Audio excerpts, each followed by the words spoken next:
तो दूसरा चैप्टर हमारा क्या है, बेसिक ऑफ सी। जो पहले चैप्टर ने हमने क्या देखा कि हमें कोई भी प्रॉब्लम है हमारे पास तो उसके लिए step by step solution find करके उसका एल्गोरिदम कैसे बनाना है, फिर उसका फ्लो चार्ट कैसे बनाना है, वो हमने पहले चैप्टर में सीखा। अभी हमारे पास प्रॉब्लम का सॉल्यूशन है एल्गोरिदम और फ्लो चार्ट के फॉर्म में, तो उसको हमें प्रोग्राम में कन्वर्ट करना है, तो कैसे करेंगे।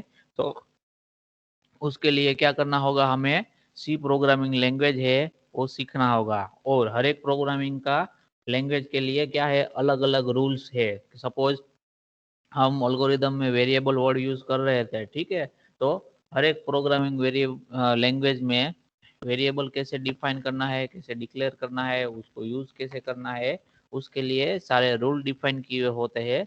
तो ठीक वैसे ही हमें क्या बेसिक से शुरुआत करना है कि सी प्रोग्राम है, सी प्रोग्रामिंग लैंग्वेज है हमारा, वो पहले बना कैसे, फाउंड कैसे हुआ, ठीक है, वहां से शुरुआत करते हैं हम। तो आज का जो लेक्चर है उसके ऑब्जेक्टिव्स हमारे पास क्या रहेंगे, तीन मेजर ऑब्जेक्टिव्स है हमारे पास। कि आज का लेक्चर आप देखोगे तो आपको क्या पता चलेगा।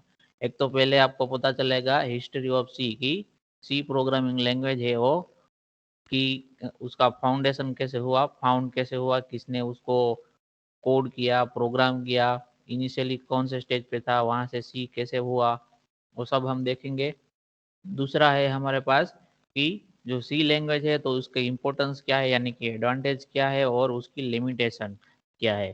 थर्ड में हम देखेंगे कि जो हमारा सी प्रोग्राम हम लिखेंगे तो उसका स्ट्रक्चर कैसे होना चाहिए, तो basic structure of C program हम देखेंगे। तो पहले देखते हैं हिस्ट्री ऑफ सी, ठीक है। शुरुआत कहाँ से हुई, 1960 से, 1960 से उसका शुरुआत हुआ। तभी उसका नाम क्या था, ALGOL।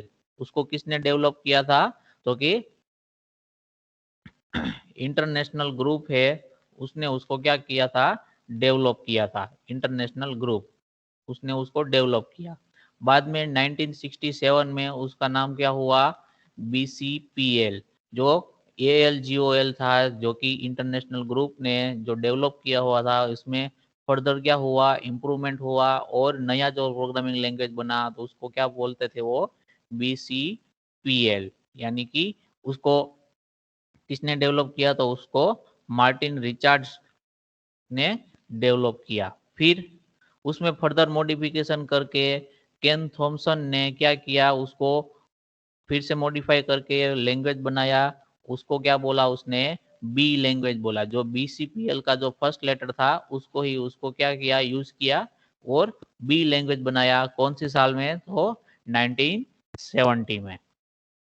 1970 के बाद 1972 में डेनिस रिची ने क्या किया, जो बी लैंग्वेज था उसमें फर्दर इम्प्रूवमेंट लाया और ट्रेडिशनल सी लैंग्वेज डेवलप किया, जो कि ज्यादातर लोगों ने उसको यूज किया, ठीक है। तो ये जो बेसिक सी लैंग्वेज था हमारा, वो कब फाउंड हुआ, 1972 में, और उसको किसने बनाया है, डेनिस रिची ने। तो हमारा अगर आपको क्वेश्चन पूछे कि what is the founder of C programming language, तो आपको क्या लिखना है, तो सी प्रोग्रामिंग लैंग्वेज किसने फाउंड किया, तो कि डेनिस रिची में। कौन से साल में, तो 1972 में। फिर कर्निगन एंड रिची, ये रिची तो था ही हमारा, जो हमारे पास था डेनिस रिची, उसके साथ कर्निगन में क्या किया, दोनों ने मिल के बनाया, फर्दर इम्प्रूवमेंट किया और उसको 1978 में पब्लिश किया और उसका नाम क्या रखा, KNRC। जो सी लैंग्वेज था वो तो रखा ही, लेकिन आगे दो लेटर, दो जो पर्सन थे कर्निगन एंड रिची, उन दोनों के लेटर का यूज किया, KNRC। फिर 1989 में क्या हुआ, आनसीसी हो गया, ठीक है। आनसीसी क्या है, एक बहुत बड़ी कम्युनिटी है। उसका फुल फॉर्म यहाँ पर लिखा हुआ है, अमेरिकन नेशनल स्टैंडर्ड इंस्टीट्यूट। उन्होंने क्या किया, जो KNRC था उसमें फर्दर इम्प्रूवमेंट लाया और उसको 1989 में क्या किया, पब्लिश किया और उसका नाम क्या हुआ, आंसी सी। फिर जैसे आंसी कमिटी है वैसे ISO कमिटी है, उसने आंसीसी को फर्दर क्या किया, इम्प्रूवमेंट किया, तो उसने उसका नाम ISOC रखा और आंसीसी दोनों बोल सकते हो, ठीक है। तो वो पब्लिश कब किया उसने, 1999 में। फिर 99 1999 में क्या हुआ, C99 में हुआ, और उसको किसने इम्प्रूवमेंट किया, स्टैंडर्डाइजेशन कमिटी ने। ठीक है, तो ये सारे जो वर्जन थे अलग अलग, जो कि सी के वर्जन थे, सी इवोल्व कैसे हुआ during the time period. Starting कहाँ से हुआ था, 1960 से स्टार्ट होकर 1999, ऑलमोस्ट कितने ये साल लगे, 40 साल जितने लग गए ऑलमोस्ट। ठीक है, तभी क्या हुआ, आपका सी प्रोग्रामिंग डेवलप हुआ। लेकिन अभी हम जो यूज कर रहे हो, कौन सा यूज कर रहे हैं, ये वाला 1972 वाला ट्रेडिशनल, इसके लिए इसको बोला है ट्रेडिशनल। 1972 वाला हम क्या कर रहे हैं, अभी मोस्टली यूज कर रहे हैं। और उसके बाद क्या आया, जो मोस्टली यूज होता है वो ANSYS। ठीक है, 1989 में जो आया उसको हम मोस्टली यूज कर रहे हैं अभी, ये वाला ANSYS को। ठीक है, तो ये थी हिस्ट्री, सी इवोल्व कैसे हुआ ड्यूरिंग द टाइम पीरियड। तो अभी नेक्स्ट देखते हैं हम कि सी जो लैंग्वेज है उसका इम्पोर्टेंस क्या है। तो फर्स्ट इम्पोर्टेंट है कि स्टेबल है। ठीक है, यानी कि जब कभी भी आप प्रोग्राम बनाओगे तो स्टेबल का मीनिंग क्या होगा, जब कभी भी आप प्रोग्राम बनाओगे तो ऐसा नहीं होना चाहिए कि पहली बार आपने प्रोग्राम। हाँ जी, कोई दिक्कत आ रही है किसी को?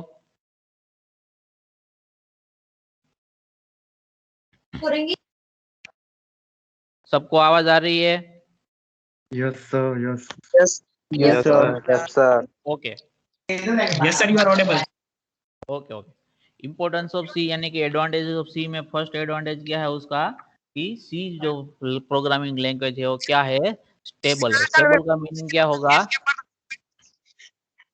ये इको आ रही है स्थिर। सब। अगर आपको कुछ पूछना नहीं है तो आपका माइक को म्यूट कर दो।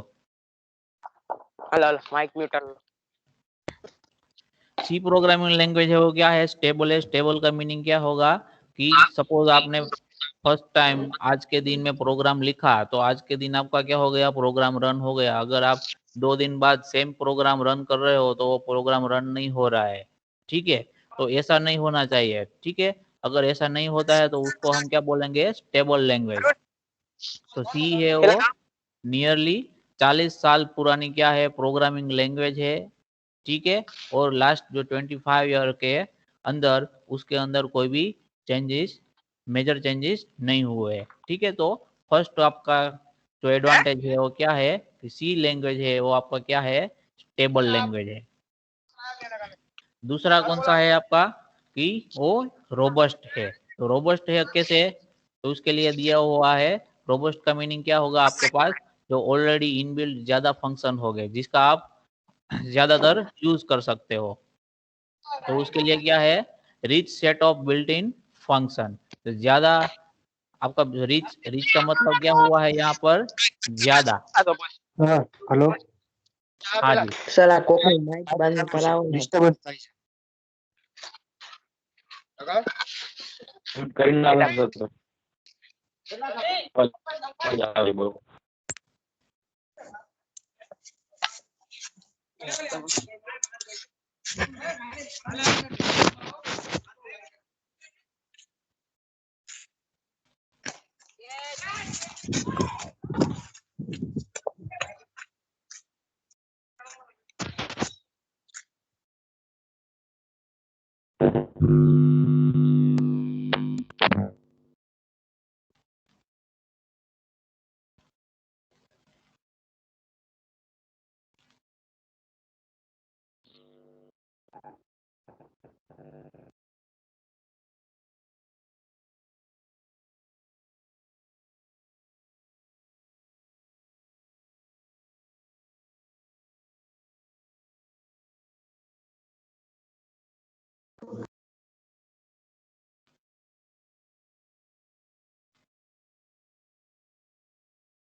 सर आपको ऑडियो नहीं आ रहा है। हाँ अभी मैं बोल नहीं रहा हूँ ना, पीपीटी देखो फिर से लोड कर रहा हूँ इसलिए ओके सर। ये पीपीटी लोड नहीं हो रहा अभी।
भाई माइक बंद रखो। चलो सर। સર બહાર નીકળી ગયા હમણાં આવ્યા. હમણાં આવશે સર.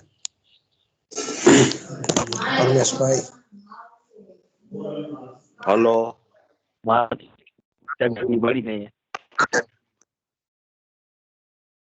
મીટિંગ મૂકી હોય કે से बना बात तक बड़ी सर। જમી લીધું બધાએ?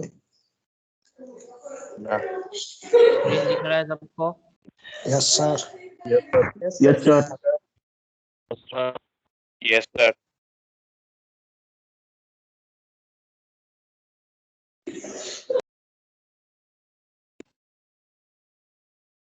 ओके, तो अभी हम रोबस्ट के लिए बात कर रहे थे, ठीक है। रोबस्ट का मतलब क्या होता है कि वाइड नंबर ऑफ जो इनबिल्ट फंक्शन आपको मिलते हैं उसके साथ, जो प्रोग्रामिंग लैंग्वेज है उसके साथ क्या मिलते हैं, ज्यादा wide number of inbuilt function, ताकि हर एक फंक्शन को आपको लिखना ना पड़े। रेडीमेड फंक्शंस आपको मिलते हैं, उसको आपको क्या करना है, आपके प्रोग्राम में यूज करना है।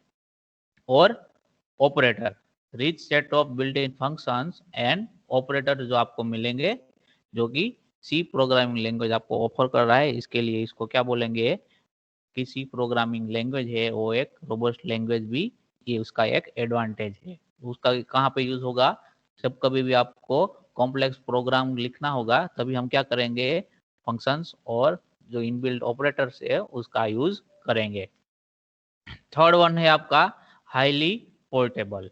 हाईली पोर्टेबल का मतलब क्या होगा कि जब कभी भी आप सी प्रोग्राम लिख रहे हो, सपोज आपने अपना प्रोग्राम आपके कंप्यूटर में लिखा, लिखने के बाद आपने उसको पेन ड्राइव में कॉपी किया और आपने आपको आपके फ्रेंड को वो पेन ड्राइव दे दिया, आपके फ्रेंड ने वो पेन ड्राइव से क्या किया, प्रोग्राम को कॉपी किया और खुद के कंप्यूटर में उसको लगाया और रन किया, तो उसमें क्या होगा, अगर अगर आपका और आपके फ्रेंड का जो ऑपरेटिंग सिस्टम है वो सेम ही रहेगा तो नो मॉडिफिकेशन के साथ उसको क्या करेगा, रन कर सकेगा। अगर ऑपरेटिंग सिस्टम में कुछ चेंजेस है तो क्या होगा, विथ लिटिल मॉडिफिकेशन के साथ आप क्या कर सकते हो, उसको एग्जीक्यूट कर सकते हो। इसलिए क्या बोला है उसको, हाईली पोर्टेबल। ज्यादातर केसों में कोई भी मॉडिफिकेशन करने की जरूरत नहीं रहती है। कुछ केस में क्या होता है, आपको छोटा सा मॉडिफिकेशन करना रहता है, और उसके बाद आपका जो प्रोग्राम है वो क्या हो जाता है, एग्जीक्यूट हो जाता है, इसलिए उसको क्या बोला, हाईली पोर्टेबल। अगर सिर्फ में पोर्टेबल बोलता है यहाँ पर, ठीक है, तो उसका मीनिंग क्या होता कि कुछ भी मॉडिफिकेशन आपको करना नहीं रहेगा। ठीक है, हर एक प्रोग्राम है जो एक कंप्यूटर में लिखा गया है वो दूसरे कंप्यूटर में यूज कर सकते हो, लेकिन सी प्रोग्राम में हर एक बार ऐसा नहीं होता है। कुछ केस में आपको क्या करना पड़ता है, थोड़ा सा चेंजेस करना पड़ता है, इसलिए हमने क्या लिखा, हाईली पोर्टेबल वर्ड का यूज किया हुआ है। ठीक है, तो आपको सिर्फ पोर्टेबल नहीं लिखना है, आगे हाईली पोर्टेबल का पूरे वर्ड का यूज करना है। ठीक है, नेक्स्ट है आपका क्या है, जो सी प्रोग्रामिंग लैंग्वेज है आपका वो क्या है, एफिशिएंट है एंड फास्ट है। क्यों है, क्योंकि वैरायटी ऑफ डेटा टाइप्स, ये डेटा टाइप्स क्या है वो हम आगे देखेंगे इस चैप्टर में। ठीक है, variety of data types and powerful operator, जो ऑपरेटर है वो क्या है, पावरफुल है, एंड नंबर ऑफ वैरायटी क्या है आपके पास डेटा टाइप की अवेलेबल है, कि जिसकी मदद से आपका जो सी प्रोग्रामिंग लैंग्वेज है वो क्या हो जाता है, एफिशिएंट हो जाता है एंड फास्टर हो जाता है। नेक्स्ट वन है आपका कि जो सी प्रोग्रामिंग है उसके अंदर कौन सा फंक्शन अवेलेबल है, फीचर अवेलेबल है कि वो मॉड्यूलर स्ट्रक्चर का यूज कर सकता है। मॉड्यूलर का मीनिंग क्या होता है, अगर आपके पास बड़ा कोई प्रॉब्लम है, लार्ज प्रॉब्लम है और प्रोग्राम है, तो उसको आप क्या करोगे, स्मॉलर पोर्शन में क्या कर दोगे, या फिर ब्लॉक्स और फंक्शंस में क्या करोगे, डिवाइड कर दोगे, बाद में उसको क्या करोगे, कंबाइन करके इकट्ठा रन करोगे। तो उस फीचर का ये क्या हुआ, सी प्रोग्रामिंग लैंग्वेज को बेनिफिट हुआ। तो ये उसका एडवांटेज है, कौन सा एडवांटेज है कि मॉड्यूलर स्ट्रक्चर आप उसमें यूज कर सकते हो, यानी कि बड़ा जो प्रॉब्लम है उसको छोटे छोटे पार्ट में डिवाइड करके उसका सॉल्यूशन निकालो, फिर सारे को इकट्ठा करके जो बड़ा प्रॉब्लम है उसका सॉल्यूशन निकालो। ठीक है, तो ये छोटे छोटे जो पार्ट में हम डिवाइड करेंगे उसको हम प्रोग्रामिंग लैंग्वेज में क्या बोलेंगे, फंक्शंस बोलेंगे। सी लैंग्वेज के अंदर क्या बोलेंगे, फंक्शंस। बाद में नेक्स्ट वन क्या है कि कोर लैंग्वेज है। कोर लैंग्वेज क्यों बोला गया है, कोर का मीनिंग क्या होता है, जो बेसिक होता है, स्टैंडर्ड होता है, उसको क्या बोलेंगे, हम कोर बोलेंगे। ठीक है, तो उसकी मदद से हम क्या कर सकते हैं, एप्लीकेशन सॉफ्टवेयर, यानी कि जो आपका जो सी प्रोग्रामिंग लैंग्वेज है उसकी मदद से आप क्या कर सकते हो, एप्लीकेशन सॉफ्टवेयर बना सकते हो। एप्लीकेशन सॉफ्टवेयर यानी कि कौन से सॉफ्टवेयर, एप्लीकेशन सॉफ्टवेयर में कौन से आते हैं, ऐसे सॉफ्टवेयर जिसको आप क्या कर सको, कोई भी ऑपरेटिंग सिस्टम के अंदर इंस्टॉल कर सको। ठीक है, एप्लीकेशन सॉफ्टवेयर को रन करने के लिए आपको क्या चाहिए, कोई भी ऑपरेटिंग सिस्टम कोई भी डिवाइस के अंदर इंस्टॉल होनी चाहिए, तभी आप क्या कर सकते हो, एप्लीकेशन सॉफ्टवेयर को रन कर सकते हो। फॉर एग्जांपल आपके मोबाइल्स में अभी आपका टीम्स का एप्लीकेशन रन हो रहा है, ठीक है, तो वो कौन सा टाइप का है, एप्लीकेशन टाइप का है। ठीक है, कौन सा टाइप का है, एप्लीकेशन टाइप का। अगर जीमेल का ऐप है तो वो भी एप्लीकेशन टाइप का है, फेसबुक है तो वो भी एप्लीकेशन टाइप का है। ज्यादातर जो भी आपकी एप्लीकेशन जो प्ले स्टोर से मिल रही है वो सारी कौन सी टाइप की है, एप्लीकेशन टाइप की। ठीक है, फिर तो दूसरी कौन सी आएगी, application software as well as system software. ठीक है, यहाँ पर सिस्टम वर्ड गायब हो गया है कहीं पर, तो दूसरा कौन सा आएगा, सिस्टम सॉफ्टवेयर। सिस्टम सॉफ्टवेयर हम किसको बोलेंगे कि जिसकी मदद से कोई भी डिवाइस आपका एक्टिव होता है। ठीक है, आपका एंड्रॉइड वाला फोन है तो उसमें कौन सी सिस्टम सॉफ्टवेयर इंस्टॉल की हुई है, एंड्रॉइड का। ठीक है, अगर आप आईफोन है तो उसमें कौन सा सिस्टम इंस्टॉल किया हुआ है, एप्पल का जो भी यूज कर रहा है वो वाला। ठीक है, तो उसको हम क्या बोलेंगे, सिस्टम सॉफ्टवेयर।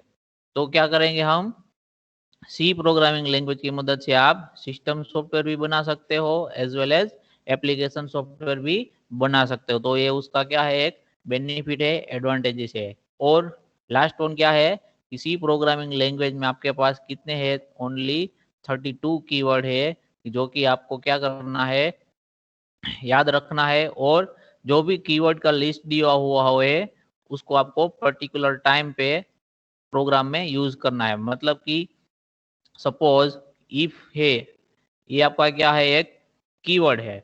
ठीक है, तो जो इफ है उसके नाम का वेरिएबल नहीं बना सकते, उसके नाम का फंक्शन नहीं बना सकते, वो क्या है, रिजर्व है। ठीक है, क्या बोल देंगे हम, रिजर्व है। तो उसके जो भी कीवर्ड रिजर्व है उसको आप कोई दूसरे पर्पस के लिए यूज नहीं कर सकते हो। तो वो कितने हैं, ओनली 32 ही है, यानी कि कम है।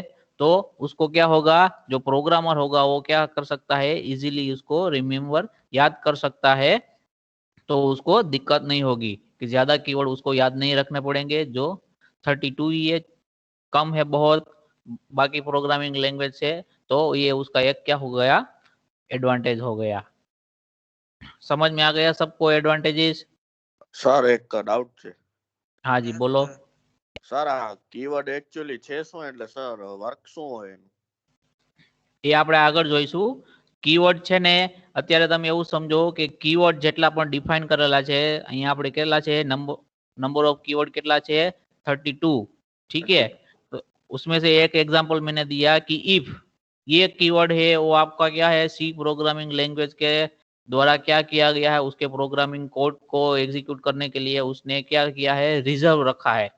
मतलब कि प्रोग्रामर इस कीवर्ड का यूज अपने हिसाब के लिए, अपने मतलब के लिए यूज नहीं कर सकता। अपने मतलब के लिए मतलब कोई भी वेरिएबल आप डिफाइन कर रहे हो, ठीक है, हम अल्गोरिदम में कौन से वेरिएबल यूज कर रहे थे, ए यूज कर रहे थे, बी कर रहे थे, एक्स कर रहे थे, वो सारे वेरिएबल का हम यूज कर रहे थे। ठीक है, लेकिन इफ का हम एज ए वेरिएबल कभी भी हमने यूज नहीं किया। क्यों? क्योंकि वो सी प्रोग्रामिंग लैंग्वेज के लिए क्या है, रिजर्व है। मतलब कि जब कभी भी आप इफ का स्टेटमेंट लिखोगे तो सी प्रोग्रामिंग लैंग्वेज जो है उसको पता चलेगा कि आप वहां पर क्या करना चाहते हो, कोई भी डिसीजन लेना चाहते हो। तो उसके लिए वो क्या है, रिजर्व रखा हुआ है, ताकि उसको पता चले कि आपको आगे ये स्टेटमेंट में जो भी कोड लिखा है उसके हिसाब से आपको क्या करना है, डिसीजन लेना है। ठीक है, उसके लिए उसने वो सारे कीवर्ड है उसको क्या किया हुआ है, रिजर्व रखा हुआ है। समझ में आया? યસ સર ठीक है। तो कीवर्ड कितने रिजर्व है, कौन कौन से, वो हम आगे देखेंगे अभी नेक्स्ट लेक्चर के बाद। ठीक है, ઓકે फिर लिमिटेशन है उसकी कुछ, कि नेम स्पेस का जो कंसेप्ट है उसको हम यूज नहीं कर सकते इसमें। तो नेम स्पेस क्या है, नेम स्पेस के जरिए आप क्या कर सकते हो, उसका क्लास बना सकते हो, यानी कि आपको जो प्रोग्राम का कोड है उसको एक ऑर्गेनाइजेशन, एक ऑर्गेनाइज फॉर्म में क्या बना सकते हो, ऑब्जेक्ट जैसा बना सकते हो आप। ठीक है, वो ऑब्जेक्ट वगैरह क्या है वो अभी हम क्या करेंगे, नेक्स्ट आपका सेमेस्टर आएगा, उसके बाद थर्ड सेमेस्टर आएगा, उसमें आपको पता चलेगा। तो वो अभी सी प्रोग्रामिंग लैंग्वेज के अवेलेबल नहीं है, उतना ही आपको याद रखना है। ठीक है, सेम ये कंस्ट्रक्टर और डिस्ट्रक्टर क्या है वो भी आपको जो थर्ड सेमेस्टर आएगा उसमें पता चलेगा कि उसका वर्क क्या होता है। ठीक है, तो अभी आपको सिर्फ यही याद रखना है कि ये सी प्रोग्रामिंग लैंग्वेज में अवेलेबल नहीं है। फिर ये ऑब्जेक्ट ओरिएंटेड कंसेप्ट है, वो भी आपको थर्ड सेम में मिलेगा कि वो क्या है। अभी आपको इतना याद रखना है कि ये सी प्रोग्राम के अंदर नहीं है। और ये सी प्रोग्रामिंग लैंग्वेज है आपका, वो क्या है, केस सेंसिटिव है। ठीक है, मतलब आपने जो वेरिएबल जो डिफाइन किया है वो कैपिटल ए है, और जब भी आप यूज कर रहे हो तभी आप स्मॉल ए लिख रहे हो तो ये नहीं चलेगा। आपने कैपिटल ए डिक्लेयर या डिफाइन किया है तो आपको यूज करने के टाइम पे क्या करना है, कैपिटल ए ही लिखना है। अगर स्मॉल ए का यूज किया हुआ है पहले तो आपको बाद में किसका यूज करना है, स्मॉल ए का ही यूज करना है। ठीक है, तो सी लैंग्वेज आपका प्रोग्रामिंग लैंग्वेज वो क्या है, केस सेंसिटिव है। ठीक है, तो लिमिटेशंस में आपको ये तीन चीजें तो क्या करना है, ऐसे ही याद रखना है। ये फोर्थ वाला जो समझाना था वो मैंने बता दिया कि वो केस सेंसिटिव है, तो कैसे केस सेंसिटिव है। ठीक है, ओके सर। नेक्स्ट पॉइंट है आपका ओके सर। कि कई बार आप सुनोगे कि जो सी प्रोग्रामिंग लैंग्वेज है वो क्या है, मिडल लेवल लैंग्वेज है। कौन सा लैंग्वेज है, मिडल लेवल लैंग्वेज है। तो मिडल लेवल लैंग्वेज क्यों बोलेंगे उसको, तो आपके पास दो टाइप की लैंग्वेज है, एक तो हायर लेवल लैंग्वेज है और दूसरी लोअर लेवल लैंग्वेज है। ठीक है, तो हायर लेवल लैंग्वेज में क्या होता है, आपका जो भी कोडिंग होता है वो क्या होता है, जो इंग्लिश स्टेटमेंट के जरिए होता है आपका मोस्टली। ठीक है। और जो लोअर लेवल लैंग्वेज है उसमें आपका जो कोडिंग होता है वो कैसे फॉर्म में होता है, जिसको आप मशीन बोल दो, ठीक है, कि वो मशीन फॉर्म में होता है, कि मशीन के कोई भी पर्टिकुलर मशीन है उसके लिए जो भी कोड डिजाइन किया हुआ है उसके फॉर्म में होता है। तो ये मोटा मोटा आप ये समझ लो। लेकिन और भी फीचर्स है, क्या है कि हायर लेवल लैंग्वेज में आपको क्या मिलेगा, मॉड्यूलरिटी, जो हमने डिस्कस किया पहले। मॉड्यूलरिटी किसको बोलेंगे, कि कोई एक बड़ा प्रॉब्लम है उसको क्या करेंगे हम छोटे छोटे पार्ट में डिवाइड कर देंगे, तो उसको क्या बोलेंगे, मॉड्यूलरिटी। फिर रीयूजेबिलिटी, हायर लेवल लैंग्वेज में आपको क्या मिलेगा, रीयूजेबिलिटी का फीचर मिलेगा। रीयूजेबिलिटी क्या है, मतलब सपोज आपने मैक्सिमम को फाइंड करने के लिए एक बार आपने क्या किया, उसका कोड लिख दिया, तो आपको कोई पर्टिकुलर प्रोग्राम में 3 बार मैक्सिमम नंबर को फाइंड करना है, तो आपको क्या करना है, ये कोड को आप लोग 3 बार रिपीट करना होगा। उसके बजाय आप क्या कर सकते हो, ये जो ब्लॉक है उसको डायरेक्टली क्या कर सकते हो, 3 जगह पर अलग अलग अप्लाई कर सकते हो। वो कैसे करेंगे, कि हम मैक्सिमम का बना लेंगे, फंक्शन बना लेंगे। क्या बना लेंगे, फंक्शन बना लेंगे। वो कैसे बनाना है वो हम बाद में सीखेंगे। अभी आपको याद रखना है कि जो हायर लेवल लैंग्वेज है उसका फीचर क्या है, रीयूजेबिलिटी। तो रीयूजेबिलिटी कैसे होगी, तो कि फंक्शन बना के, ठीक है। फिर लोअर लैंग्वेज है, इसके फीचर क्या है, तो कि वो आपको क्या प्रोवाइड करता है, पॉइंटर। पॉइंटर की मदद से आप क्या कर सकते हो, आपके डिवाइस के अंदर जो मेमोरी लोकेशन है, ठीक है, क्या है, मेमोरी लोकेशन है, उसको आप डायरेक्टली क्या कर सकते हो, एक्सेस Allocate. कर सकते हो। ये मेमोरी लोकेशन कैसे एक्सेस करना है वो हम नेक्स्ट लेक्चर में देखेंगे, तभी आपको ज्यादा पता चलेगा कि ये मेमोरी क्या है, फंक्शन क्या है वगैरह।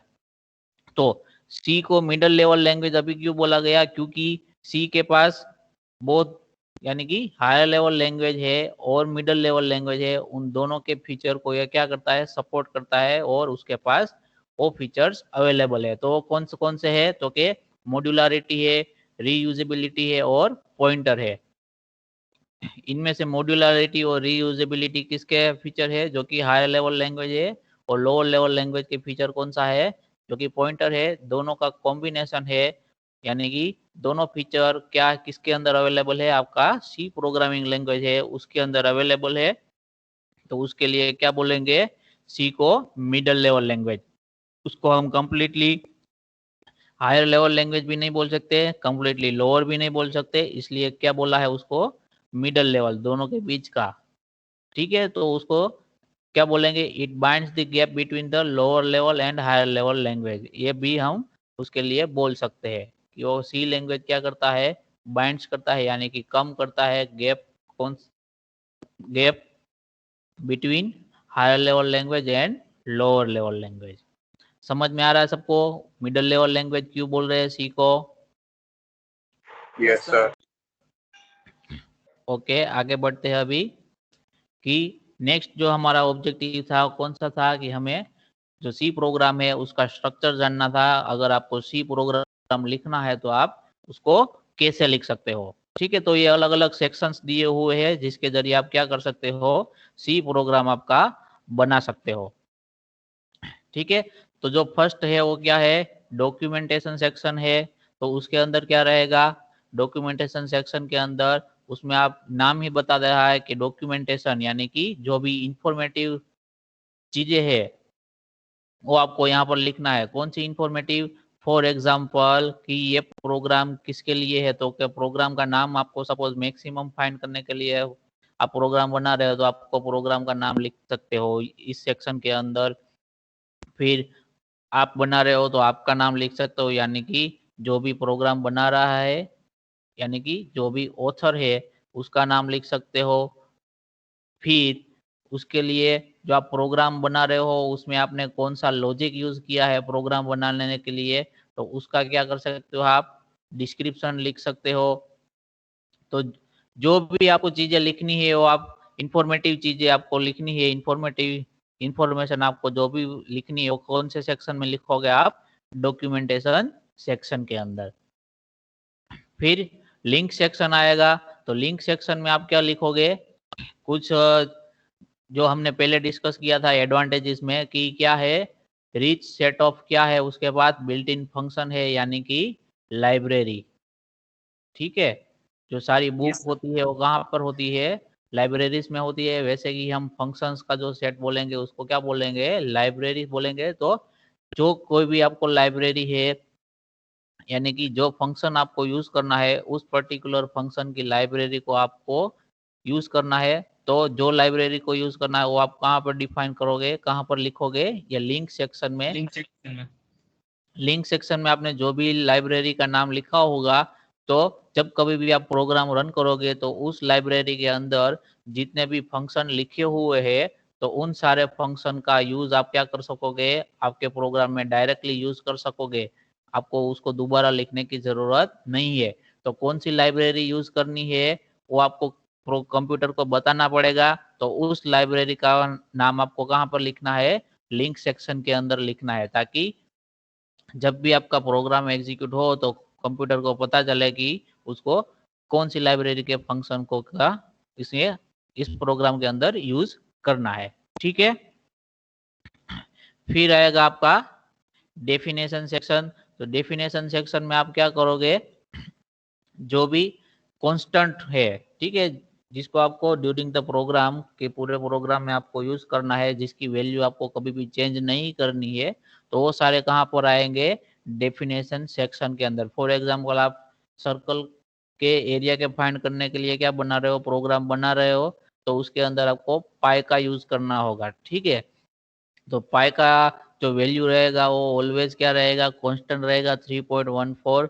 तो उसको आप डेफिनेशन सेक्शन में डाल दोगे। उसके बाद प्रोग्राम में कहीं पर भी आप पाई का यूज करोगे तो उसकी वैल्यू वो डायरेक्टली कहाँ से ले लेगा, डेफिनेशन सेक्शन से। ठीक है, तो जो भी कांस्टेंट डिफाइन करने हैं आपको कहाँ पर आप डिफाइन कर सकते हो, डेफिनेशन सेक्शन में।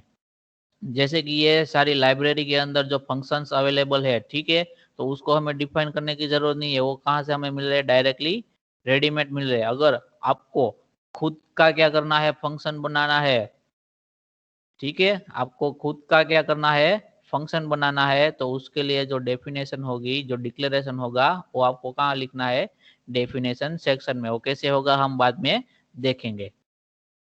फिर ग्लोबल डिक्लेरेशन सेक्शन है। ग्लोबल का जो ये वर्ड है उससे आपको पता चलेगा ग्लोबल का मीनिंग क्या होगा। सपोज ये वाला फंक्शन है आपका मेन फंक्शन है, उसके बाद क्या है, फंक्शन 1 है, फंक्शन 2 है, अप टू फंक्शन है, बहुत सारे फंक्शन लिखे हुए हैं कोई एक प्रोग्राम के अंदर आपने। तो सपोज कोई एक वेरिएबल आपके पास क्या है, ए नाम का वेरिएबल है, उसका यूज आप फंक्शन 1 में भी कर रहे हो, 2 में भी कर रहे हो, सपोज यहाँ 4 है तो उसमें भी कर रहे हो, और मेन फंक्शन में भी कर रहे हो।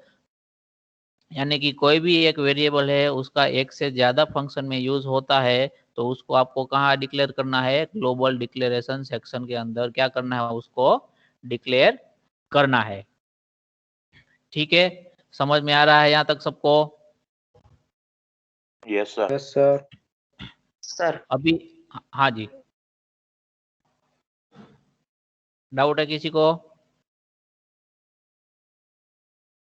ओके, आगे बढ़ते हैं। नो સર ગ્લોબલ નું સમજાવો ને હજી એકવાર.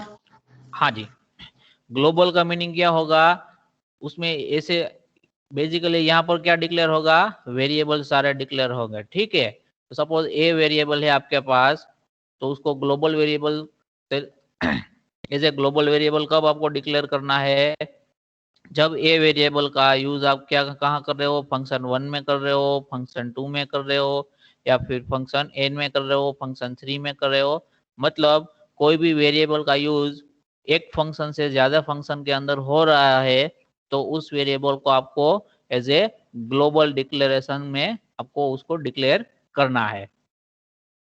ठीक है, मतलब उस वेरिएबल को आपको कहाँ लिखना है, मेन फंक्शन के बाहर। ये जो मेन फंक्शन है आपका, उसके बाहर आपको उस वेरिएबल को लिखना है जो एक से ज्यादा फंक्शन के अंदर यूज हो रहा है।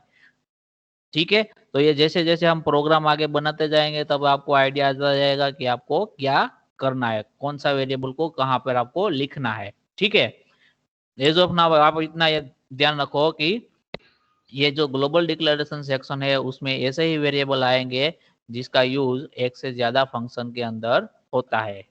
ठीक है, यस सर। अभी मेन के लिए हम देखेंगे कि जो मेन फंक्शन है हमारा ये इम्पोर्टेंट है। ठीक है, जो ये मेन फंक्शन है हमारा वो क्या है, सबसे इम्पोर्टेंट है। तो मेन फंक्शन हमारा सबसे इम्पोर्टेंट है। तो मेन फंक्शन के अंदर क्या है, दो पार्टीशन हो रहे हैं फर्दर, कि जो हमारा डिक्लेरेशन पार्ट है, एक डिक्लेरेशन है और दूसरा क्या है, एग्जीक्यूटेबल पार्ट। ठीक है, तो डिक्लेरेशन पार्ट में क्या होगा, यहाँ पर वेरिएबल का ही डिक्लेरेशन होगा। किसका होगा, वेरिएबल का। ठीक है, सपोज आपने यहाँ पर कौन सा वेरिएबल यूज किया, एक्स वेरिएबल, लेकिन ये डिक्लेरेशन पार्ट में आपको वही वेरिएबल का यूज डिक्लेयर करना है जो कि आप मेन के अंदर करना चाहते हो। ठीक है,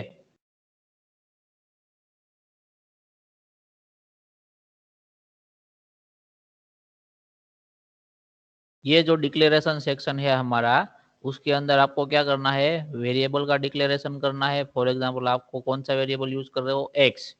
ठीक है, तो यहाँ पर कौन से वेरिएबल का यूज करना है, सपोज ये फंक्शन 1 में आपने y का यूज किया है, तो वो वेरिएबल का यूज यहाँ पर नहीं होगा। यहाँ पर कौन से वेरिएबल का डिक्लेरेशन करोगे आप, जो वेरिएबल ये मेन फंक्शन के अंदर यूज होता है उसी का डिक्लेरेशन आपको मेन फंक्शन के डिक्लेरेशन पार्ट के अंदर करना है। समझ में आया ये बात सबको? Yes sir. Yes sir. Yes ठीक है, सर। मेन फंक्शन का जो बाउंड्री हो क्या है, तो ये स्टार्टिंग यहाँ से हो रहा है। ठीक है, ये ओपनिंग ब्रेकेट जो करली ब्रेकेट है એટલે કે છગડીયો કાઉન્ટ જે ગુજરાતીમાં કહેવાય, એ જે ચાલુ થાય છે થી પૂરો થાય ત્યાં સુધી મેઇન ફંક્શનનો એરિયા છે, બરાબર। એની અંદર તમે જે તે લખેલું હોય એ બધું ક્યાં આવશે, મેઇન ફંક્શનમાં। मेन फंक्शन के अंदर यानी कि मेन फंक्शन आपका स्टार्ट कहाँ से हो रहा है, जो ओपनिंग करली ब्रैकेट है वहां से लेके क्लोजिंग करली ब्रैकेट तक जो भी आपने स्टेटमेंट लिखे हुए हैं वो सारे कौन सा किसका पार्ट है, मेन फंक्शन का पार्ट है। ठीक है, तो आपको उसी वेरिएबल का डिक्लेरेशन यहाँ पर डिक्लेरेशन पार्ट में करना है जो कि आप फर्दर जाके मेन फंक्शन के अंदर यूज करने वाले हैं। फर्दर यानी कि कहाँ पर, एग्जीक्यूटेबल पार्ट में, बराबर।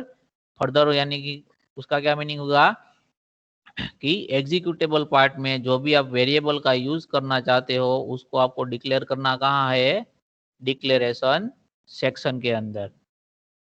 वेरिएबल का यूज कैसे करेंगे वो भी हम देखेंगे। सपोज हम ये ले लेते हैं, ठीक है, कि हमें क्या करना है, दो नंबर है हमारे पास, उसमें से क्या करना है, मैक्सिमम फाइंड करना है। दो नंबर कौन से है, सपोज 10 और 20। तो उसके लिए मुझे प्रोग्राम बनाना है और मुझे मेन फंक्शन लिखना है।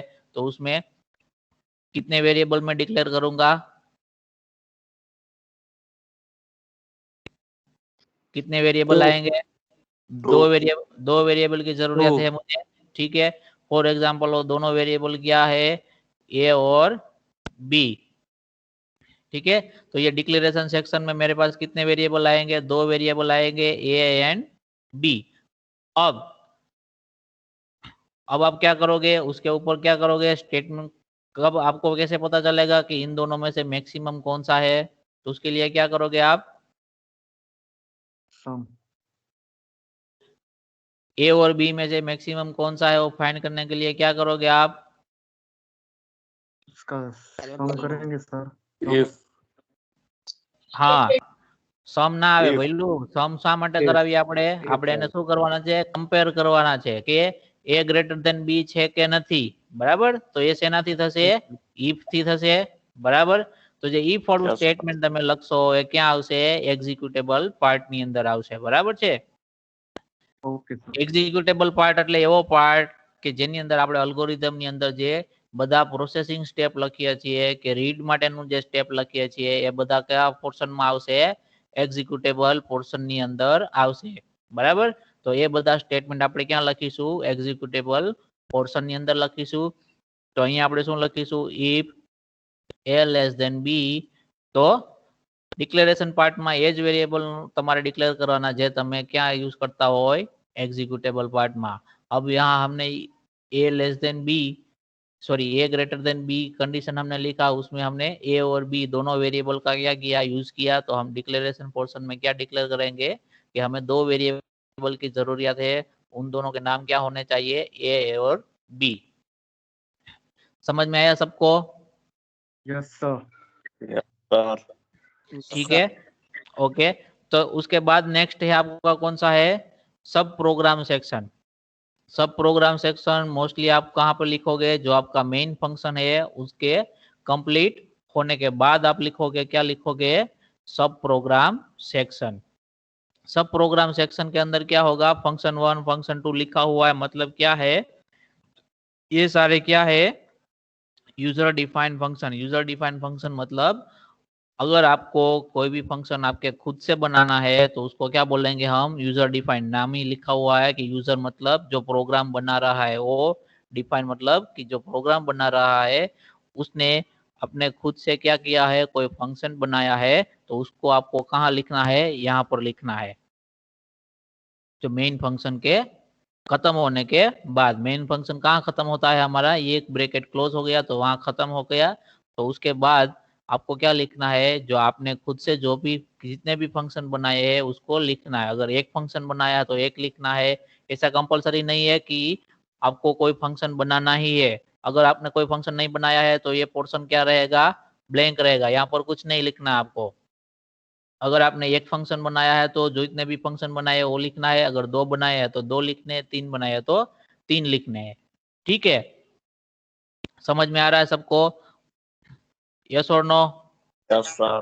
Yes sir. Yes sir. अभी अभी ये क्या हुआ, हमारा बेसिक प्रोग्रामिंग स्ट्रक्चर हुआ सी प्रोग्राम को लिखने के लिए। लेकिन इनमें से सारे जो सेक्शन है उसको हमें कंपलसरी हमारे प्रोग्राम में लिखना है, वो जरूरी नहीं है। ठीक है, तो उसमें से अगर आपको आपके जो डॉक्यूमेंट सेक्शन में क्या करते थे कि प्रोग्राम की इंफॉर्मेशन लिखते थे, ऑथर की इंफॉर्मेशन लिखते थे, प्रोग्राम का लॉजिक लिखते थे।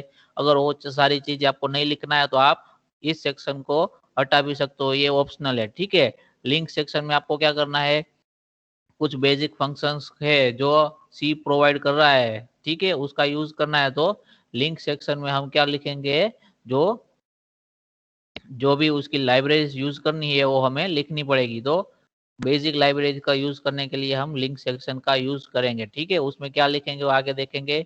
डेफिनेशन सेक्शन में हम क्या करेंगे कि अगर आपको कोई कांस्टेंट का यूज करना है, ठीक है, सपोज आप सर्कल का एरिया फाइंड करने के लिए प्रोग्राम नहीं बना रहे हो, आप किसके लिए बना रहे हो कि 2 नंबर का मैक्सिमम फाइंड करना है, तो उसमें आपको किसी कांस्टेंट की जरूरत नहीं है।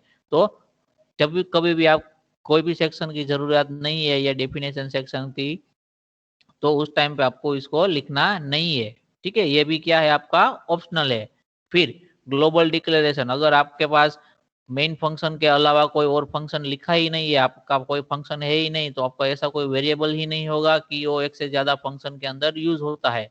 तो उस सिचुएशन में भी आपके पास ग्लोबल वेरिएबल नहीं है तो ग्लोबल डिक्लेरेशन सेक्शन की भी जरूरत नहीं है। अगर आपने फंक्शन नहीं लिखा है तो ये सब प्रोग्राम सेक्शन की भी जरूरत नहीं है। हर एक प्रोग्राम में किसकी जरूरत है, अगर आपके पास मेन नहीं है तो आपका प्रोग्राम बन ही नहीं सकता। ठीक है, तो मेन फंक्शन है वो क्या है, कोई भी सी प्रोग्राम बनाने के लिए क्या है, कंपलसरी है। समझ में आ रहा है सबको? Yes sir. ठीक है, अभी किसी को डाउट है इसमें, ये स्ट्रक्चर हमने आज सीखा उसमें? No sir. No sir. अभी आगे आगे नो हम सर। देखेंगे एग्जाम्पल के साथ। ठीक है, जो डॉक्यूमेंट सेक्शन था उसमें आप क्या क्या लिख सकते हो वो हम एग्जाम जो हमने डिस्कस किया वही है जो पीपीटी में लिखा है। ठीक है, तो डॉक्यूमेंट सेक्शन में क्या यूज कर सकते हो कि name of program, author name, program description etcetera, जो भी आप लिखना चाहते हो इंफॉर्मेटिव इंफॉर्मेशन, वो सब आप क्या लिख सकते हो, डॉक्यूमेंटेशन सेक्शन में लिख सकते हो। उसके बाद आएगा लिंक सेक्शन। तो लिंक सेक्शन में जो भी लाइन लिखा होगा तो क्या करेगा, इट प्रोवाइड इंस्ट्रक्शन। वो इंस्ट्रक्शन देखो किसको, कंपाइलर को, जो कंप्यूटर के अंदर होता है उसको। कंपाइलर क्या है वो हम बाद में देखेंगे, अभी आप इसको एज ए कंप्यूटर को इंस्ट्रक्शन दे रहा है ऐसा समझो। ठीक है, to link function for system library, जो भी लाइब्रेरी हमने लिखा हुआ है उसके अंदर जितने भी फंक्शन अवेलेबल है उसका उस प्रोग्राम में आप क्या कर सकते हो, यूज कर सकते हो। फॉर एग्जाम्पल क्या लिखा है, एक stdio.h, ये क्या है, लाइब्रेरी का नाम है। ठीक है, उसको क्या बोलेंगे, सी प्रोग्रामिंग लैंग्वेज में क्या बोलेंगे, हेडर फाइल। कैसी बोलेंगे, हेडर फाइल। ठीक है, और उसका जो पीछे का होगा, जो पीडीएफ फाइल होती है उसमें क्या होता है, .pdf होता है। ठीक है, टेक्स्ट फाइल में .txt होता है, वैसे ही यहाँ पर क्या होगा, .h होगा। ठीक है, .h है तो उसको क्या बोलेंगे हम, हेडर फाइल बोलेंगे। और उसका नाम क्या है, stdio। तो stdio का भी कुछ मीनिंग है, उसमें क्या है, std का मीनिंग क्या है, स्टैंडर्ड है। ठीक है, आई का मीनिंग क्या है, इनपुट। ठीक है, आई का मीनिंग क्या है यहाँ पर, इनपुट। और ओ का बता सकता है कोई, आउटपुट। Output, correct. ठीक है, ओ का मीनिंग क्या है, आउटपुट। यानी कि इनपुट और आउटपुट के लिए जो भी स्टैंडर्ड फंक्शंस है, जिसकी रिक्वायरमेंट प्रोग्रामर को रहती है, वो सारे कौन सी लाइब्रेरी के अंदर है, जो हमारी stdio.h लाइब्रेरी है उसके अंदर अवेलेबल है। तो हम मोस्टली किसका यूज करेंगे, ये जो stdio.h वाली लाइब्रेरी है उसका हम हमारे मोस्ट प्रोग्राम के अंदर यूज करेंगे। तो उसको यूज कैसे करना है, तो आपको ये से स्टेटमेंट लिखना है, हैज का साइन करना है, और उसके बाद इंक्लूड वर्ड का यूज करना है, फिर ग्रेटर लेस देन का यूज करना है, उसके बीच जो फाइल का नाम, और ग्रेटर देन। तो ये क्या है, रूल है सी प्रोग्रामिंग लैंग्वेज का, कि कोई भी आपको लाइब्रेरी इंस्टॉल, सॉरी लाइब्रेरी को क्या करना है, आपके प्रोग्राम में यूज करना है, तो आपको इसी फॉर्म के अंदर क्या है, लिखना है, तभी उसको पता चलेगा कि ये लाइब्रेरी है और मुझे इस लाइब्रेरी के फंक्शन को इस प्रोग्राम के अंदर यूज करना है। तो आपको इसी रूल को फॉलो करना है, इसी मैनर में आपको लिखना है हर एक प्रोग्राम के अंदर, आप इसको चेंज नहीं कर सकते। ठीक है, अगर आपने चेंज किया तो आपका प्रोग्राम एग्जीक्यूट नहीं होगा। समझ में आ रहा है सबको? Yes sir. तो आपको इसी फॉर्म के अंदर हर एक प्रोग्राम में लिखना है। ठीक है, अभी नेक्स्ट है आपका डेफिनेशन सेक्शन। तो उसके अंदर क्या कर सकते हो आप, जो भी सिंबॉलिक कांस्टेंट है उसको आप क्या कर सकते हो, डिफाइन कर सकते हो। तो उसको डिफाइन करने के लिए भी बेसिक रूल है, जो कि सी प्रोग्रामिंग लैंग्वेज के अंदर लिखा गया हुआ है, कि हैज के बाद जब कभी भी डिफाइन कीवर्ड वो रीड करेगा कंप्यूटर। ठीक है, जब कभी भी हैज साइन के बाद डिफाइन रीड करेगा, तो उसके बाद का एक स्पेस छोड़ के उसके बाद जो भी लिखा होगा वो आपका क्या रहेगा, वेरिएबल का नाम रहेगा। और उसके बाद एक स्पेस छोड़ के जो भी होगा वो क्या होगा, उस पर्टिकुलर वेरिएबल की वैल्यू होगी। यहाँ पर वेरिएबल का नाम क्या है, सेकंड वाले में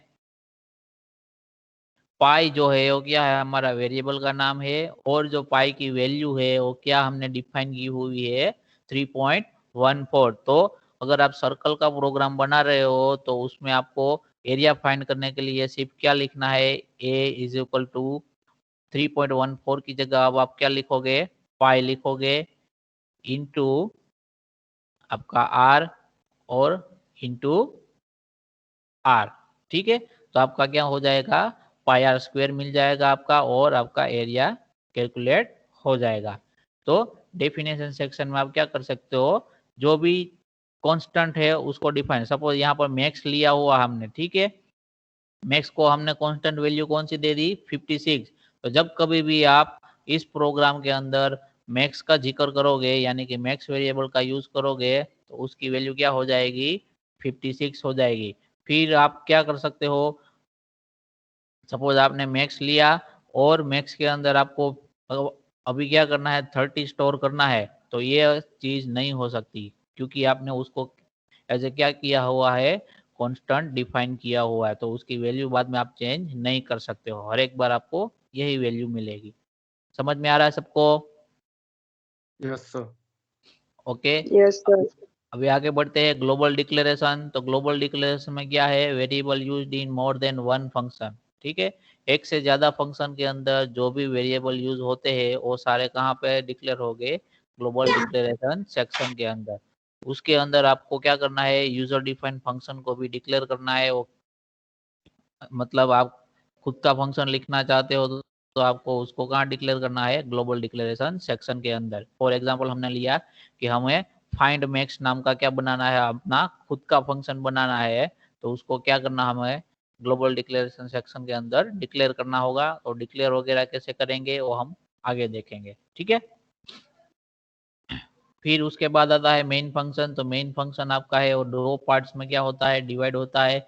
एक तो है आपका डिक्लेरेशन और दूसरा है आपका एग्जीक्यूटेबल। तो डिक्लेरेशन में क्या करना है, all the variable used in executable part. Executable part में जो भी वेरिएबल आपका वेरिएबल का यूज करोगे उन सभी वेरिएबल को आपको कहाँ डिक्लेयर करना है, डिक्लेरेशन सेक्शन के अंदर। फिर एग्जीक्यूटेबल में क्या होगा, contains all the program statement. जो भी प्रोग्राम स्टेटमेंट होंगे यानी कि जो भी हमारा एल्गोरिदम के स्टेप होंगे उन स्टेप के हिसाब से जो हम प्रोग्रामिंग के स्टेप लिखेंगे वो सारे कहाँ आएंगे, एग्जीक्यूटेबल पार्ट के अंदर। यहाँ पर नोट लिखा जो हुआ सर एक है। डाउट है हाँ जी सर, बोलिए। आपने बोला हाँ ना ये फाइल ट्रांसफर करने का पेन ड्राइव के थ्रू।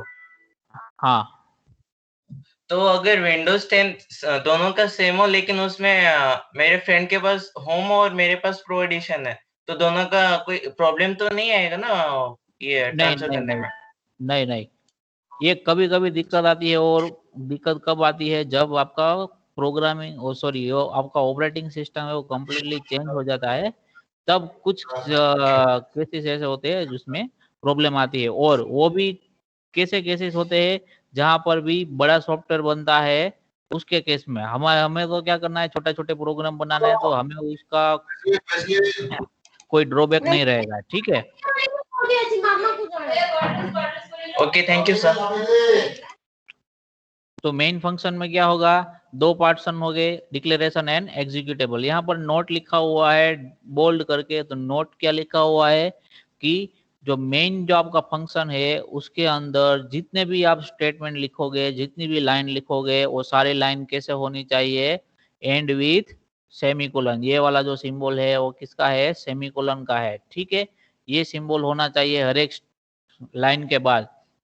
अगर ये सिंबल आपने नहीं रखा हुआ है तो क्या होगा, एरर आएगा। और एरर क्यों आएगा वो हम जब प्रोग्राम बनाएंगे तभी आपको ज्यादातर समझ में आएगा, ठीक है। तो ये अब आपको ध्यान में रखना है कि मेन फंक्शन के अंदर जो भी लाइन लिखते हो आप उसके एंड में क्या करना है, कंपलसरी सेमीकोलन को लिखना है, ठीक है। फिर सब प्रोग्राम सेक्शन में क्या है कि यूजर डिफाइन फंक्शन है और वो कहाँ पे रखना है आपको, generally it placed after the main function. जब भी खत्म होता है उसके बाद आपको क्या करना है, आपका यूजर डिफाइन फंक्शन लिखना है अगर आपने कोई बनाया हुआ है तो। अभी ये क्या है, हमारे पास सैंपल प्रोग्राम हमने बनाया है, ठीक है। तो सैंपल प्रोग्राम में हमें क्या करना है, सिर्फ क्या करना है, जो मैसेज है उसको प्रिंट करना है, ठीक है। तो आपको जो भी मैसेज प्रिंट करना है तो उसके लिए आपको क्या चाहिए, स्टैंडर्ड आउटपुट लाइब्रेरी की क्या होगी, रिक्वायरमेंट होगी। उसके अंदर जो भी फंक्शन होगा उसकी मदद से आप क्या करोगे, मैसेज को प्रिंट करवा पाओगे, ठीक है। तो उसके लिए हमने क्या किया, ये लिंक वाला सेक्शन यूज किया है। उसके ऊपर वाला जो सेक्शन था वो हमने हटा दिया है, डॉक्यूमेंटेशन डेफिनेशन वगैरह, क्योंकि उसकी रिक्वायरमेंट हमें नहीं है, तो वो ऑप्शनल था तो हमने निकाल दिया। हमने लिंक सेक्शन के अंदर कौन सी लाइब्रेरी लोड करवाई, यहाँ पर stdio.h जो कि स्टैंडर्ड इनपुट आउटपुट की है उसके लिए, ठीक है। बाद में हमने क्या लिखा, हमारा मेन फंक्शन लिखा है, उसके आगे आपको क्या लिखना है, वॉइड लिखना है कंपलसरी। नहीं लिखते हैं तो क्या होता है वो आगे जाके हम सीखेंगे, ठीक है। अभी के लिए हमें क्या लिखना है, मेन के साथ क्या लिखना है, वॉइड लिखना है। फिर फंक्शन है तो फंक्शन जब कभी भी आप नोटिफाई करो तो उसका क्या करना है, ऐसे पैरेंथेसिस करना है, ओपनिंग और क्लोजिंग। फिर यहाँ से आपका जो मेन फंक्शन है वो स्टार्ट होगा और यहाँ पर एंड होगा, ठीक है। तो उसके बीच में हमने क्या लिखा है, प्रिंट एफ लिखा है। ये क्या है, प्रिंट उसके बाद एफ। तो ये एक टाइप का क्या है, फंक्शन है जो कहाँ पर लिखा हुआ है, आपकी stdio.h जो लाइब्रेरी है उसके अंदर लिखा हुआ है। तो जब कभी भी प्रिंट एफ लिखोगे आप और उसके बाद में ब्रैकेट में जो भी आप पास करोगे वो क्या मिलेगा आपको, एज ए आउटपुट मिलेगा। मतलब जो भी आप ब्रैकेट में लिखोगे प्रिंटफ के साथ वो क्या हो जाएगा, आउटपुट में प्रिंट हो जाएगा। ठीक है, लेकिन अगर ये आपको चीज लिखनी कौन किसके अंदर है, डबल कोट के अंदर लिखनी है। ठीक है, जो भी आप स्टेटमेंट लिखो कहाँ लिखना है, डबल कोट के अंदर लिखना है। समझ में आ रहा है सबको? Yes sir. यस उसके लिए हम अभी एक सैंपल प्रोग्राम बना रहे हैं। तो सैंपल प्रोग्राम बनाने के लिए आपको क्या करना है, आप अपने मोबाइल से भी बना सकते हो या फिर कंप्यूटर से भी बना सकते हो। ठीक है, तो हमें क्या सर्च करना है, सिर्फ सी कंपाइलर ऐसा सर्च करना है गूगल पे, तो बहुत सारे कंपाइलर्स आ जाएंगे। ठीक है, उसमें से आप ये वाला, सपोज हम ये वाला ले लेते हैं कि tutorialspoint.com है, उसके अंदर क्लिक करेंगे हम, तो क्या देगा, ये जो प्रोग्राम वाला है उसको क्या देगा, एक सैंपल प्रोग्राम यहाँ पर लिखा हुआ ही आएगा। ठीक है, अगर आपको उसमें रन करना चाहते हो तो उसको रन कर सकते हो। ठीक है, हम क्या करते हैं, हमारे जो ये लाइब्रेरी है उसको हमने लिंक किया, बाद में हमें अकॉर्डिंग टू आवर प्रोग्राम हमें क्या करना था, वॉइड मेन लिखना था। वॉइड में ओके, वॉइड मेन लिखना था, बाद में दो ब्रैकेट थे, उसके नीचे एक कर्ली ब्रैकेट था, उसके अंदर क्या लिखना था आपको, प्रिंटफ लिखना था। ठीक है, प्रिंटफ लिखना था। सपोज यहाँ पर हम लगते हैं सी प्रोग्रामिंग। ठीक है, सी प्रोग्रामिंग ऐसे लिखते हैं तो हमारा ये क्या हो जाएगा, प्रोग्राम इतना छोटा सा ही लिखा है, कंप्लीट हो जाएगा। उसके बाद रन करने के लिए आपको यहाँ पर देखो टॉप राइट में क्या दिया हुआ है, एग्जीक्यूट का बटन दिया हुआ है, उसको प्रेस करोगे आप तो उसको क्या मिलेगा, रिजल्ट मिलेगा। कहाँ मिलेगा, यहाँ पर मिलेगा। ठीक है, लेकिन हमारी क्या आई यहाँ पर, एरर जनरेट हुई। देखो एरर क्यों जनरेट हुई, उसने बताया एक्सपेक्टेड। एक्सपेक्टेड का मतलब क्या हुआ, होना चाहिए। क्या होना चाहिए, सेमीकोलन। हमने इसके अंदर सेमीकोलन नहीं लिखा है। ठीक है, तो हमें क्या करना है, मेन के अंदर जितने भी स्टेटमेंट लिखते हैं हर एक के बाद क्या करना, हमें सेमीकोलन लिखना है। तभी उसको पता चलेगा कि अब यहाँ पर लाइन खत्म हो रही है और उसको दूसरी लाइन को रीड करना स्टार्ट करना है। ठीक है, अब हम फिर से एग्जीक्यूट करते हैं तो क्या हो गया, ये हमारा आउटपुट मिल गया हमें, सी प्रोग्रामिंग। ठीक है, अगर आप इसी स्टेटमेंट को दोबारा रिपीट करोगे तो 2 बार आएगा, क्या आएगा आपका, सी प्रोग्रामिंग आएगा। ठीक है, लेकिन वो कहाँ आएगा, एक ही लाइन में आएगा। अगर आपको दूसरी लाइन में चाहिए तो उसके लिए क्या करना है वो हम बाद में सीखेंगे। ठीक है, सपोज थर्ड लाइन में लिखना है आपको, सी प्रोग्रामिंग आपने लिखा है फ्रॉम जीपी भुज। ठीक है, ऐसा लिखा है तो आपको 2 बार सी प्रोग्रामिंग मिलेगा, एक बार क्या मिलेगा, फ्रॉम जीपी भुज। तो आपको कोई भी मैसेज प्रिंट करवाना है तो आप कौन से फंक्शन का यूज करोगे, प्रिंटफ फंक्शन का। कहाँ पर अवेलेबल है वो, कि आपकी जो भी लाइब्रेरी है stdio.h नाम की लाइब्रेरी है सी प्रोग्रामिंग लैंग्वेज के अंदर, उसके अंदर प्रिंटफ का फंक्शन क्या है, अवेलेबल है।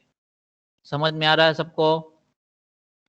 Yes sir. Yes sir. Okay, तो अभी 2 दिन की छुट्टी है आपको, सैटरडे संडे की। ठीक है, अगला हमारा नेक्स्ट लेक्चर कब होगा, मंडे को होगा। तो तब तक आप अलग अलग मैसेज को प्रिंट करने के लिए आप अपने टाइम के, जब कभी भी आपको टाइम मिले तो आप इस तरीके से ट्राई करना। ठीक है, ओके सर। अभी किसी को डाउट है इसमें? No sir. No sir. No sir. No sir. No sir.